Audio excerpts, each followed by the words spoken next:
Hello, today's tutorial is on FunBrain.com. FunBrain.com is a website for students pre-K through grade 8.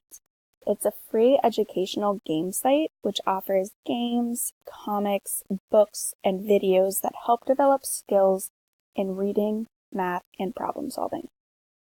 Teachers can use FunBrain in the classroom as a flipped classroom before class or after a lesson.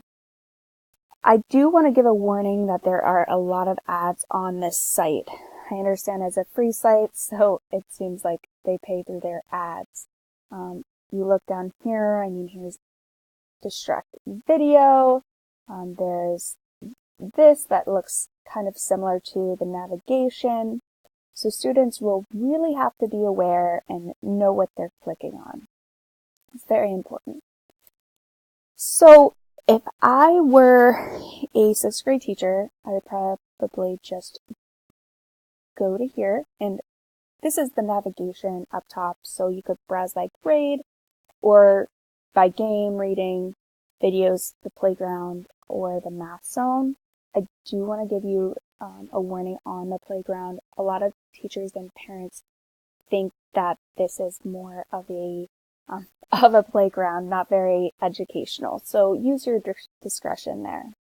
So yes, if I was a 6th grade teacher, I would probably just click right into the 6th grade. And now it shows featured content, some featured titles here.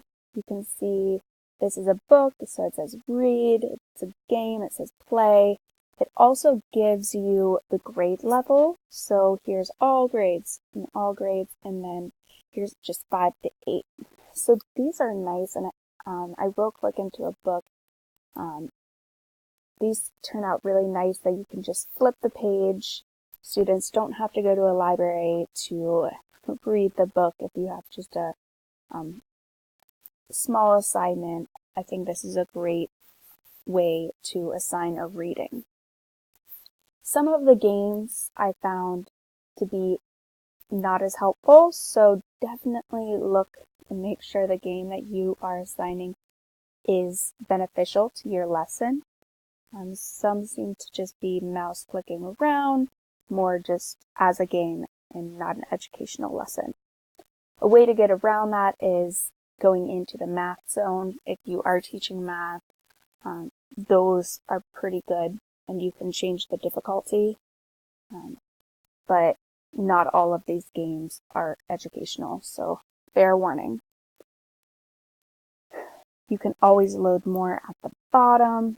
There's no great way to search for the games besides the navigation, so that's another thing to be aware of. But that is the website FunBrain. So if you have any other questions, please let me know in the comments, and I hope you enjoy. Thank you.